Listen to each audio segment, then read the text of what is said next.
नमस्कार, मैं रवीश कुमार। बहुतों के लिए ये मान लेने में कोई बुराई नहीं है कि उन्हें ना तो विकास की समझ है और ना हिंदुत्व की जानकारी है। ये और बात है कि इसके बिना भी कई लोग पक्ष में और विपक्ष में दोनों के बारे में प्रामाणिक टिप्पणी करने का दावा करते रहते हैं। ज्यादातर लोगों की बात कर रहा हूं। यह बात बीजेपी विरोधी लिबरल पर भी लागू है और बीजेपी समर्थक लिबरल पर भी। उधर भी लिबरल लोग हैं। वैसे ही जैसे आपको कट्टर हिंदुत्व और नरम हिंदुत्व में फर्क करना सिखाया गया है, जिसकी परिपाटी तब से चली आ रही है जब गरम दल और नरम दल के कारण कांग्रेस में विभाजन हुआ था। हिंदुत्व अगर अमृत है तो कट्टर और नरम के फासले का क्या मतलब है? हिंदुत्व अगर जहर है तो कट्टर और नरम का क्या मतलब है? चुनाव से पहले की तमाम रिपोर्टिंग देखिए, योगी आदित्यनाथ ही मुख्यमंत्री की दावेदारी कर रहे थे, उन्हीं की बात चल रही थी। चुनाव के दौरान की तमाम रिपोर्टिंग देखिए, योगी आदित्यनाथ के समर्थक ही दावेदारी कर रहे थे। हिंदू युवा वाहिनी के बगावत की खबर उसी के संदर्भ में थी। शांत हो जाती है वो खबर बीच में। गोरखपुर में अमित शाह के रोड शो को नए मुख्यमंत्री यादगार बना देते हैं। चुनाव के बाद फिर लोग क्यों भूल गए कि योगी आदित्यनाथ मुख्यमंत्री नहीं बनेंगे? चुनाव के दौरान उनके समर्थक जो बीजेपी में हैं और जो उनके अपने हैं, डीजे गीत बनाकर बीजेपी की रैलियों में बजा रहे थे कि योगी को सीएम बनाना है, गा रहे थे। पूरे चुनाव में तमाम दावेदारों के बीच किसी ने अपनी दावेदारी प्रमुखता से की तो वो योगी थे। जरूर केशव प्रसाद मौर्य की दाद दी जानी चाहिए, क्योंकि उन्होंने प्रधानमंत्री और कामयाब अध्यक्ष अमित शाह के एक छत्र राज के नीचे अस्पताल में भर्ती होकर या अन्य अज्ञात तरीकों से, मुझे मालूम नहीं, अपनी दावेदारी की। मौर्य मुख्यमंत्री नहीं बन पाए, लेकिन नए होने के बाद भी उन्होंने कोशिश योगी जी से कम नहीं की। राजनीति को हमेशा हार और जीत के खांचे में नहीं देखना चाहिए। हार में भी कोई जीत रहा होता है और जीत में भी कोई हार रहा होता है। मुख्यमंत्री योगी के उभरने से जीत के क्षण में कौन हारा है, कोई हारा भी है या नहीं, इसके लिए आप उस प्रेस पर कैसे भरोसा कर सकते हैं जो सूत्रों के हवाले से राजनाथ सिंह, मनोज सिंह, स्वतंत्र देव को मुख्यमंत्री बनवा रहा था। स्वतंत्र देव जी तो राज्य मंत्री बने अंत में। मनोज सिन्हा का नाम 18 मार्च के दोपहर के बाद से तेजी से गायब हुआ। मीडिया के संपर्क में जो सूत्र बैठे थे उन्हें तो सांप सूंघ गया होगा जब योगी आदित्यनाथ का नाम सामने आया होगा। ऐलान कुछ ऐसा था मानो दूसरी बार नोटबंदी की तरह घोषणा हुई है। असर भी कुछ वैसा ही हुआ। यूपी में बीजेपी की जीत पर जितनी समीक्षाएं छपी हैं, उससे कम योगी के ऐलान के बाद नहीं छपी, उससे ज्यादा ही छपी होंगी। बल्कि हर घंटे योगी की समीक्षा करता हुआ एक लेख अवतरित हो रहा है। इन लेखों में योगी के पुराने बयानों का हवाला दिया जा रहा है, जिसमें से कई बयान मुस्लिम विरोधी हैं। स्त्री विरोधी बयानों का हवाला दिया जा रहा है। उतनी ही तेजी के साथ योगी को मुस्लिम हितैषी बताने वाले किस्से भी सामने आ रहे हैं। कैसे मंदिर परिसर में मुसलमानों की दुकानें हैं, कैसे मुसलमानों से उनके अच्छे रिश्ते हैं। एक तरह आलोचक हिंदुत्व वाले फ्रेम को बड़ा कर रहे हैं, दूसरी तरफ समर्थक उनके सेक्युलर फ्रेम को बड़ा कर रहे हैं।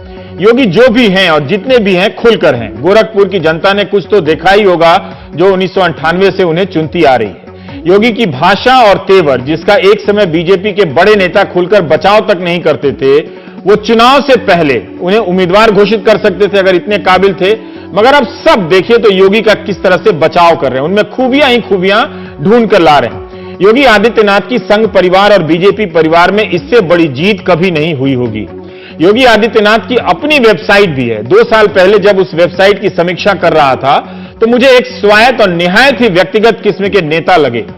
उस दौरान नवंबर 2014 के आसपास जब उनकी वेबसाइट मैंने देखी थी तो उसमें सिर्फ योगी ही योगी प्रमुखता से थे।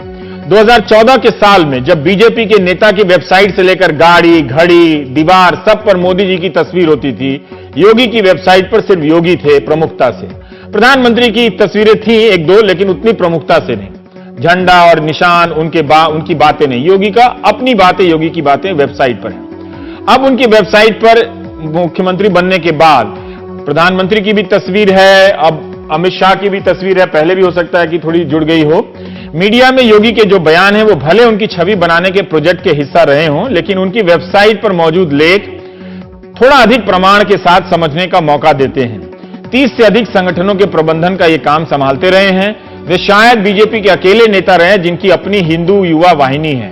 उनकी वेबसाइट पर न बीजेपी का झंडा, न संघ परिवार का झंडा। बीजेपी और संघ परिवार से स्वायत्त होते हुए भी वे हिंदुत्व और संघ परिवार की राजनीतिक सोच से बाहर के नेता नहीं हैं। यह भी भ्रम नहीं पालना चाहिए। वे बीजेपी के सांसद हैं और काम बीजेपी के लिए ही करते हैं और मुख्यमंत्री भी बीजेपी के हैं। फिर भी वेबसाइट के सहारे भी योगी आदित्यनाथ की स्वायत्ता को हम समझ सकते हैं। सांसद के तौर पर उनके तमाम कार्यों का ब्यौरा वहां मिलेगा।